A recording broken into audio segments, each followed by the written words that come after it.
Hello मेरे प्यारे दोस्तों, मैं हूँ आपकी अपनी आरबी जादू की छप्पी। और मैं आज फिर से एक सच्ची कहानी लेकर आई हूँ। अनुज और सरिता की कहानी। सरिता और अनुज दोनों एक दूसरे से 5 सालों से प्यार करते थे। सरिता बहुत प्यारी लड़की थी। अनुज और सरिता की एंगेजमेंट हो चुकी थी। दोनों का रिश्ता अच्छा चल रहा था। मैं आपको वही बता रही हूँ जो मैंने खुद अपनी आंखों से देखा है। अनुज और सरिता घर से बाहर दूसरी सिटी में जॉब करते थे। दोनों अच्छे से रहते थे। 2 साल हो चुके थे। अचानक से अनुज ने सरिता को कहा, सरिता, मेरे चाचू की बेटी यहाँ पर जॉब करने आ रही है। जब तक उसका यहाँ रहने का नहीं इंतज़ाम होता है तब तक वो क्या हमारे साथ रह सकती है कि नहीं। सरिता बहुत अच्छी और भोली लड़की थी। वह झट से हाँ बोल गई। अनुज अपने चाचू की बेटी को लेकर आ गया। उसका नाम पूनम था। सरिता उसे नॉर्मली मिली। उसने उसे अच्छे से ट्रीट किया। सरिता भी जॉब पे जाती थी, अनुज और वह लड़की पूनम भी। अनुज और पूनम आपस में काफ़ी हद तक हंसी मजाक करते थे। यह देखकर सरिता को भी खुशी मिलती थी कि दोनों भाई बहन का प्यार इतना ज़्यादा है। धीरे धीरे टाइम बीतता गया। पूनम घर में काफ़ी छोटे कपड़े पहना करती थी। उसने पूनम से पूछा कि तुम अपने भाई के सामने इतने छोटे कपड़े पहनती हो, आपको अपने भाई से डर नहीं लगता क्या? तो इस पे पूनम ने कहा, आजकल तो ये सब चलता है। मुझे तो अनुज छोटे कपड़े पहनने के लिए बहुत डांटता है, सरिता ने पूनम से कहा। सरिता ने नोटिस करने लग गई। पूनम अनुज के पास छोटे कपड़े पहनकर बैठा करती थी। गला बहुत डीप होता था, फिर भी वो उसे कुछ नहीं बोलता था। सरिता को अब कुछ अटपटा सा लग रहा था सब कुछ, क्योंकि नॉर्मली कोई भाई अपनी बहन को ऐसे कपड़ों में कभी भी देखना नहीं चाहता। यही सरिता सोचती रहती थी। अब पूनम अनुज को जो शर्ट पहनने को बोलती थी, अनुज वैसे ही कलर के कपड़े पहना करता था। अनुज अब सरिता की तरफ कम ध्यान देता था और उसकी बातों को अनदेखा कर देता था। सरिता से वो अब बहुत कम बातें किया करता था और ज़्यादा टाइम वो पूनम के साथ बिताया करता था। अनुज अब उस पे ध्यान नहीं देता था, चाहे वो कितनी ही सुंदर क्यों नहीं लगती थी। उसे अब शक होने लग गया था कि आखिर यह सब हो क्या रहा है। एक रात सरिता को नींद नहीं आ रही थी। वो बहुत परेशान थी। अचानक से उसकी नज़र अनुज के मोबाइल पे पड़ी। उसने लॉक खोलना चाहा मगर वो नहीं खुला। पहले सरिता उसका मोबाइल लॉक जानती थी, मगर अचानक से अनुज ने अब अपना लॉक चेंज कर दिया था। यह देखकर सरिता की आंखों में आंसू आ गए थे। उसने चुपके से अनुज का फिंगरप्रिंट से फ़ोन ओपन किया। उसने व्हाट्सएप ऑन किया। जब उसने व्हाट्सएप ऑन किया तो सबसे पहले सरिता ने पूनम की चैट को देखा। उस पे कुछ मैसेज आया था।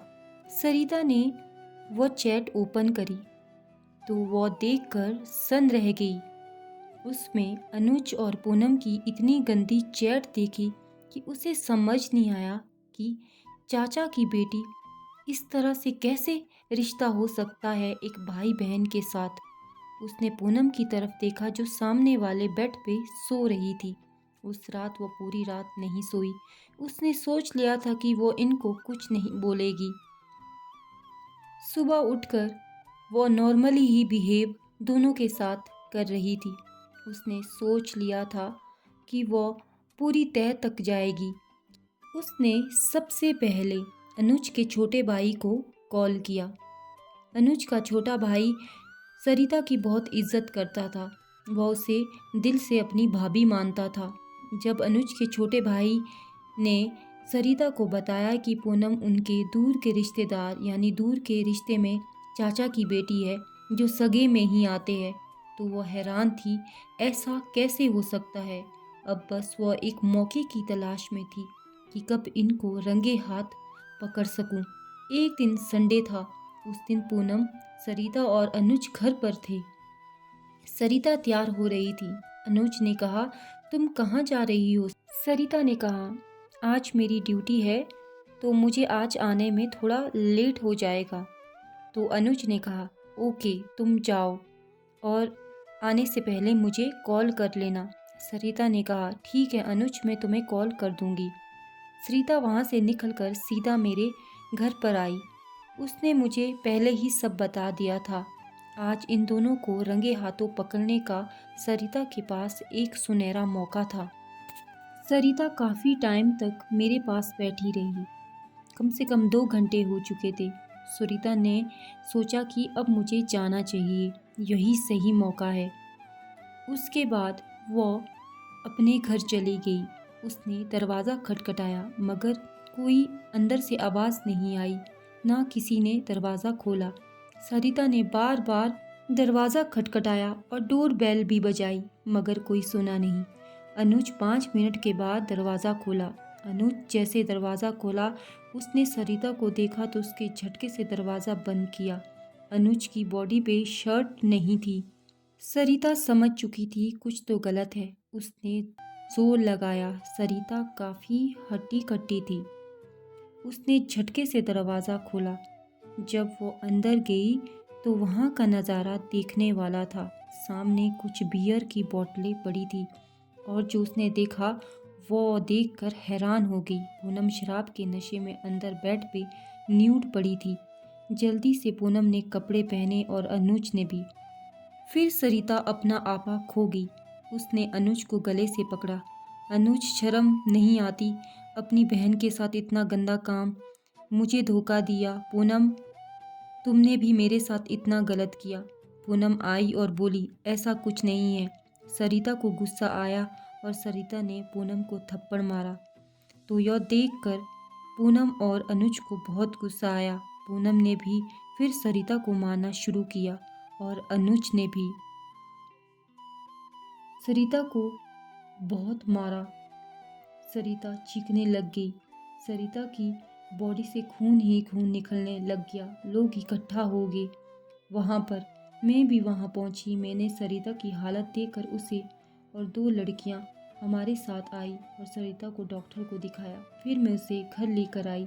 सच बोलूँ, उसको देखकर रोना आ गया। मैंने उसे खाना खिलाया और आराम करने को कहा। वह नींद में भी रो रही थी। उसका हाल बहुत बुरा था। अब बताओ आप मुझे, हर मर्द एक जैसा होता है कि नहीं? मैं सच्चाई बताती हूँ, हर मर्द बुरा नहीं होता है। क्यों कहना मैं चाहती हूँ, मगर जो अनुज ने किया सरिता के साथ वो बहुत गलत किया। सरिता को धोखा दिया, सरिता को मारा, भाई बहन जैसे पवित्र रिश्ते को खराब किया और सरिता जैसी अच्छी लड़की को खो दिया जिसने 5 साल सिर्फ अनुज से प्यार किया। सरिता अब बहुत खुश है। उसने अनुज से इंगेजमेंट तोड़ दी है। अब वो अपनी लाइफ में बहुत आगे बढ़ चुकी है। आज सरिता खुद बोलती है, अगर मेरी शादी अनुज से होती तो मुझे जीवन भर रोना पड़ता। उस टाइम तकलीफ हुई मगर मैं अब बहुत खुश हूँ।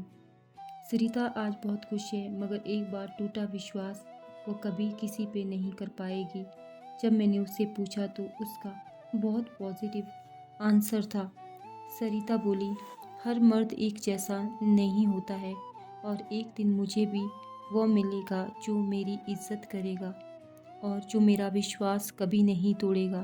सरिता के इस एटीट्यूड को मेरा सलाम है। गॉड उसे हमेशा खुश रखे।